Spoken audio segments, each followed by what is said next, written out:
lựa nồng cake mình mong ôn na thời ca tinh nồng cake áp hiện lên cái mong ôn ở cái này cái chụp phải áo hụt bạc đôn á từ mẹp vô mà DIY vừa chỉ là cái nạc cake bánh này chút khăn mềm tam mong hay nó khăn không cái cứ mình cái chọn hay nhưng anh đã thường là làng ca luôn với cả bạn tích tôi anh chẳng bán đó nè 2 ngàyនេះអ្នកលក់ចាស់លុយខ្លួនឯងមក shopping ទៅក្នុងហាងខ្លួនឯងចាប្រាច្រើនតតែយកតពណ៌សហើយជាមួយនឹងពណ៌ផ្កាឈូកគេឲ្យ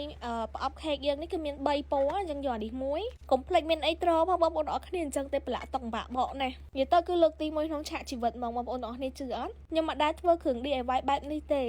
ធ្លាប់ហើយតែ DIY ត្រឹមតែគៀបអីនឹងលក្ខណៈបែបខេកចាស់គឺអត់ដែរតែម្ដងអានេះយើងទិញទៅបានទាំងសបាយហើយមានប្រយោជន៍បានផលទៀតខ្ញុំចេះតែគវីកវ៉ាបងអូនគ្នាតែមើលទៅវាស្អាតដែរបើពិនិត្យមើលឲ្យចំអ្នកគាត់ចេះធ្វើគាត់ដឹងហ្មងថាខ្ញុំអត់ចេះទេព្រោះចាក់ក្បាច់មកមានទួយមានធំញ៉ៃមែនតើប៉ុន្តែមើលទៅគឺស្អាតហ្មងអត់ដឹងមិនដែរគីឡូថាទៅខ្លួនឯងលើកខ្លួនឯងចឹងណាឥឡូវអ្នកមើលជួយ comment ម្នាក់មួយមើលថាឲ្យខ្ញុំបានបន្ទុកដែរខ្ញុំធ្វើប៉ុណ្ណឹងលើកទី1បានប៉ុណ្ណឹងនេះ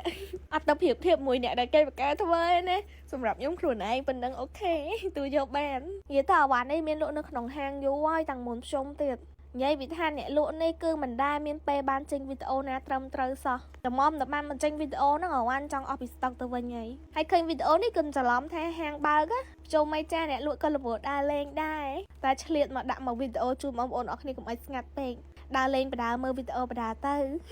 កុំឲ្យភ្លេចចែស្លែមសបនិយាយចាស់និយាយឡើងខេកយើងចិត្តហើយបាត់ហើយនេះដបងគាត់ថាដាក់តែប៉ុណ្្នឹងទេតែក៏នឹកឃើញថាស្លាស់ពេកក៏យកអាគ្រាប់បាននេះយកមកដាក់ទៅអូមែនណាបងប្អូនអរគ្នាភ្ជុំមកចាំមកស្អាតសតអស់1.8ទាំងអស់គ្នាមកគ្រាប់ 3D ចូលថ្មីច្រើនមែនតើមិនដែរបងប្អូនអរគ្នាខ្ញុំធ្វើឲ្យស្អាតអត់ឲ្យបានបន្ទុកដែរចាំជួយ comment នៅក្រោមវីដេអូនេះផង